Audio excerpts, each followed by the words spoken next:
ఈ కాలంలో ఎలా అయిపోయిందంటే, ఒక తప్పు చేసి, దానిని అవును తప్పు చేశాను ఏం పీకుతావు అని మాట్లాడుతుంటే, వాటికి చప్పట్లు కొట్టేవాళ్ళు ఎక్కువ మంది తయారవుతారు. కొన్ని కొన్ని రంగాల్లో చూడండి, అవును నేను ఇలాగే ఉంటానని చెప్తారు వాళ్ళు ధైర్యంగా. కానీ వాళ్ళకి గొప్ప ప్రశంసలు లభిస్తాయి. సామాజిక మాధ్యమాల ద్వారా కూడా ప్రశంసలు లభిస్తాయండి. అదే ఆశ్చర్యం. దానికొక మేనరిజం అని ఇంకో పేరు. అదో ఆశ్చర్యం.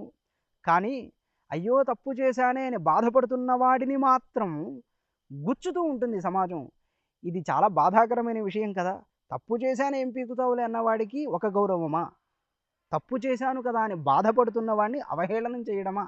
సమాజం కూడా ఈ విషయంలో మారవలసి ఉన్నది.